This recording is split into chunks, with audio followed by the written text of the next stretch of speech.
कि विश्वामित्र महामुनि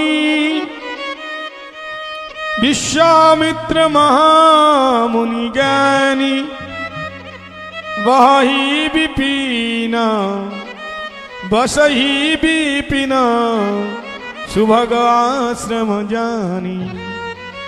एक दिन विश्वामित्र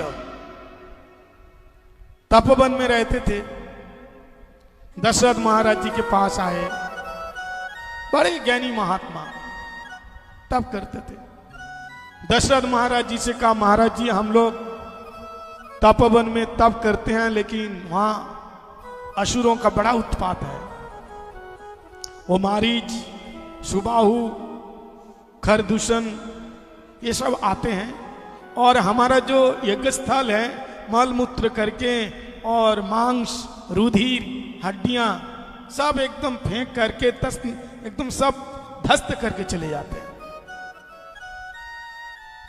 इसलिए हम लोग ठीक से भजन नहीं कर पाते। तो दशरथ महाराज जी ने कहा ठीक है, लेकिन ये बात हमें क्यों सुना रहे हो? आपके लिए हम क्या कर सकते हैं? आप कहें तो हम आपके साथ जा सकते हैं। लेकिन मुनि ने कहा नहीं महाराज, आपको नहीं चाहिए। यदि आप चाहे, आपके दो जो पुत्र हैं राम और लक्ष्मण, इन दोनों को हमें दीजिए। दशरथ महाराज जी ने कहा क्या? ये राम और लक्ष्मण अभी इतने छोटे छोटे बालक हैं, ये क्या मारेगा राक्षसों को? तो विश्वामित्र जी ने कहा महाराज ये छोटा नहीं है।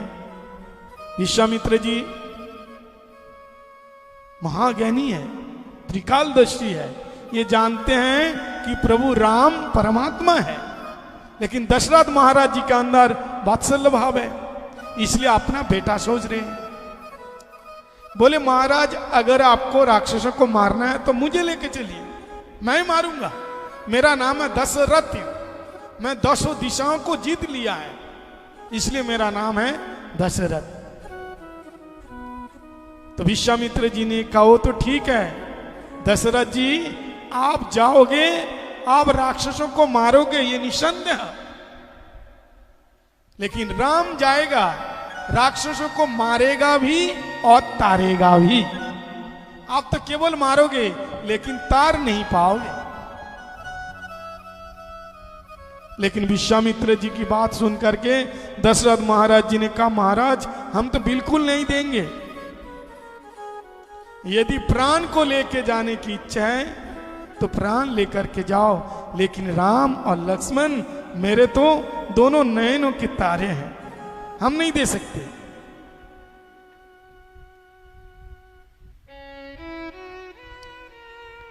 तब वशिष्ठ जी कि तब वशिष्ठ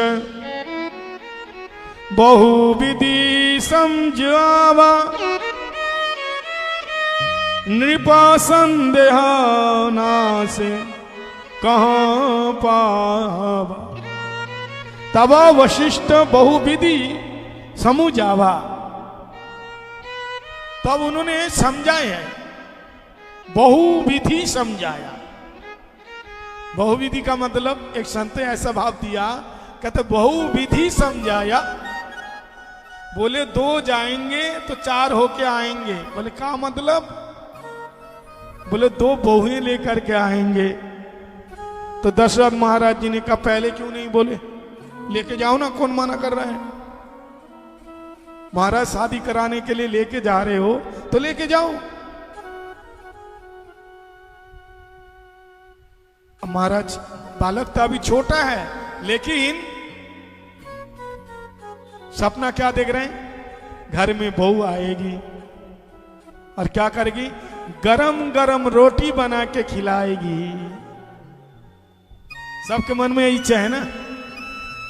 एक बार क्या हुआ, एक महात्मा किसी भक्त के घर में गए तो रात को दोनों पति पत्नी आपस में लड़ रहे थे और बोल रहे थे।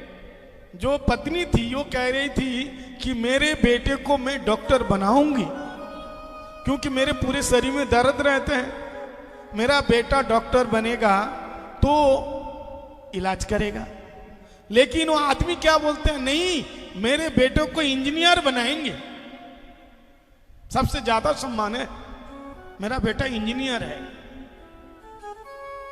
लेकिन माता जी कहते नहीं डॉक्टर बनेगा, नहीं इंजीनियर बनेगा, नहीं डॉक्टर बनेगा, नहीं इंजीनियर बनेगा। अब तो महाराज झगड़ा तो झगड़ा बड़ा तगड़ा। महात्मा जी ऊपर से उतर के आए, ये भाई क्यों लड़ रहे हो इतनी रात को? बोले महाराज मैं अपने बेटे को डॉक्टर बनाना चाहती हूं, लेकिन देखो ना ये बाबूजी क्या बोल रहे हैं, ये कहते इंजीनियर बनाएंगे। तो महात्मा जी ने कहा झगड़ा मत करो, तुम्हारे लड़कों को बुलाओ, वो क्या बनना चाहते हैं उससे तो पूछो। उसे तो पूछा ही नहीं। तब दोनों चुप हो गए। लड़का कहां बुलाओ? बोले महाराज जो अभी तो पेट के अंदर है, 2 महीने के है क्या? बोले हे भगवान अभी तक लाला का जन्म ना भयो, लड़का का जन्म ही हुआ नहीं और अभी से तुम्हारे इतने लंबा सपना है। तो अभी बच्चा तो छोटा है लेकिन बहू का सपना देखते हैं, बहू आएगी और गरम गरम रोटी बना के खिलाएगी। और शादी में है ना, बेटे की शादी में बहुत बड़ा 1 नंबर का बैंड बाजा करा। बैंड बाजा जो जितना अपने बेटे की शादी में पैसा खर्चा करके बैंड बजाएगा, वह बहू उतना जल्दी ही सास के पीठ में बैंड बजाएगी। खूब बैंड बजा के लाई थी तू, अब तेरे को बजा के दिखाती हूं मैं। ये तो घर घर की कहानी है महाराज। लेकिन ये 95% ऐसा ही होते हैं, केवल 5% जो बहू बेटी की तरह होती हैं।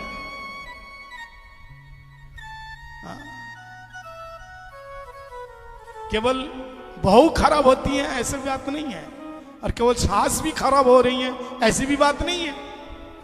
कहीं कहीं बहू अच्छी होती है तो कहीं कहीं सास भी बहुत अच्छी होती है। देखो अगर बेटी कुछ करती है गलत तो छुप जाता है और दिखाती नहीं किसी को। अगर बेटी कुछ गलत कर दिया तो मां क्या करती है, छुपा देती है।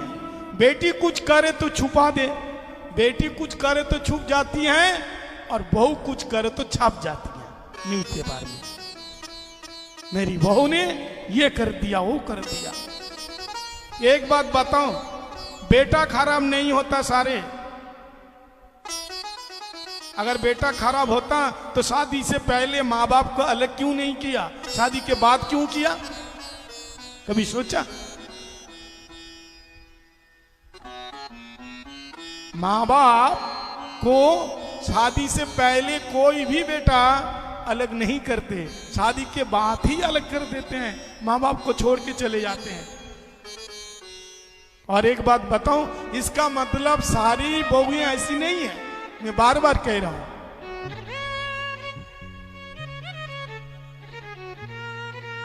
बहुओं के अंदर भी बेटी का स्वभाव होना चाहिए। इसलिए जब बेटा के लिए बहू देखने जाओ तो केवल सुंदरता नहीं देखना। वो कपड़े की दुकान में वो टेंचू होते हैं ना, क्या बोलते हैं, कितनी सुंदरी ड्रेस पहन के रहती है पुतली, वो तो बहुत सुंदरी होती है। सुशील लड़की देखो, गुणवान लड़की देखो, भले ही पढ़े लिखी कम हो, लेकिन लड़की गुणवान होना चाहिए, गुणवती।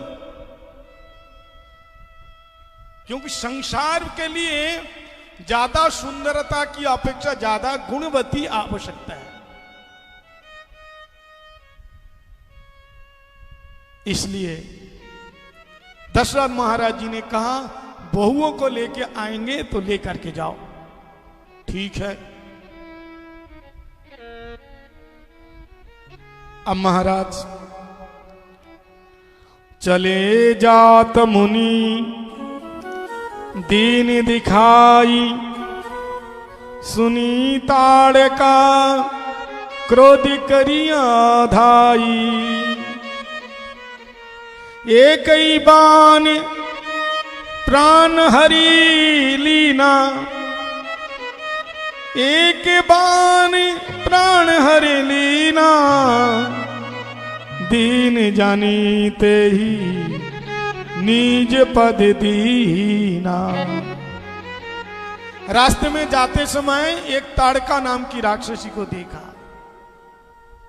एकदम मुंह फाड़ करके खाने को आ रही थी, लेकिन भगवान ने क्या किया कि एक ही बाण प्राण हरि लीना, एक ही बाण मार करके प्रभु आपने निज धाम दे दिया।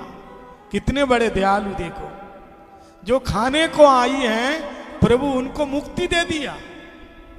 शूर्पणखा आई थी, लेकिन भगवान उसको भी कहां भेजा? अहो बकीयम स्तन कालकूटम जिगांशयापि अस्वादवि लेवे गतिम धात्री चतुदन्नम, लेवे गति धात्री ततच्युतर्णम कंबा दयालुम ब्रजेमा।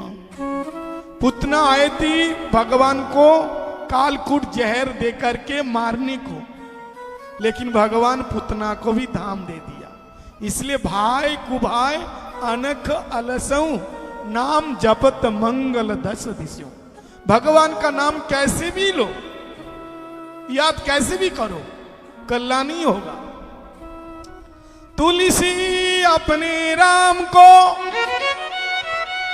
रिज भजो अरखी,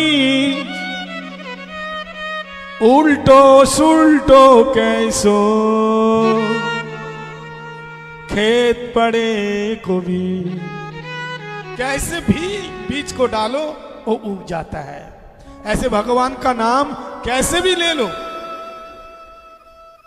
संकेतम पारिहस्रम स्तवम हेलन में वा वैकुंठ नाम ग्रहण मसेसा गरम विधु।